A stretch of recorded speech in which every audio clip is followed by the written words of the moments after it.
Sorry we were late. Hope you do not mind we taking some friends for the party. Derek shrugged, while grinning from ear to ear. No problem. No matter how much, worthless trash is always trash. I chose this alley because it's fully equipped with enough dumpsters to accommodate all of your friends. The last line hit a nerve, so they charged at him blindly. Gang up on him, guys. Do not let him escape. Let's how him who is the trash. And so, they fell into his trap. Derek had come here preparing the terrain, and choosing the best spot to fight.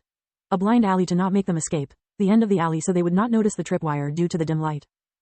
The first two fell down hard on the concrete, and those behind them were so worried about not trampling on their friends that never saw the steel pipe coming. They did come in numbers. Derek had come fully armed. Using the pipe as a sword, he quickly hit them respectively on the head, the side of the knee, and the groin. Only then he started hitting the two that were trying to get back on their feet. While they were moaning and sobbing on the ground, he used a small knife to cut the tripwire.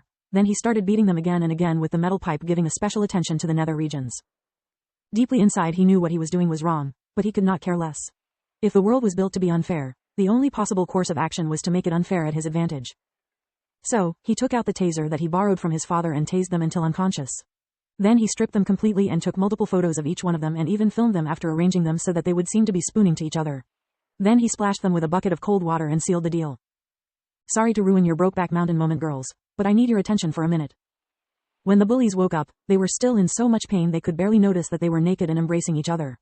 Retorting to Derek while he had still a firm grip on the steel pipe was out of question, so they kept quiet and listened.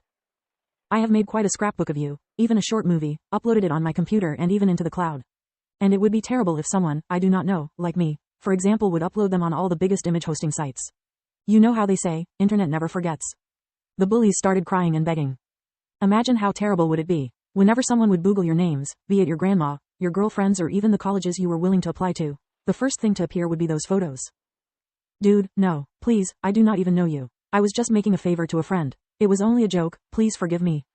The choir of begging gave him the goosebumps. Derek wanted to puke at their hypocrisy. I do not care for your pathetic excuses. From this day onward, you will leave me alone. And you better pray that nothing happens to me, because the cloud is set so that if I do not enter the password every day, it will upload them everywhere. Without waiting for their reply, he turned back and walked away.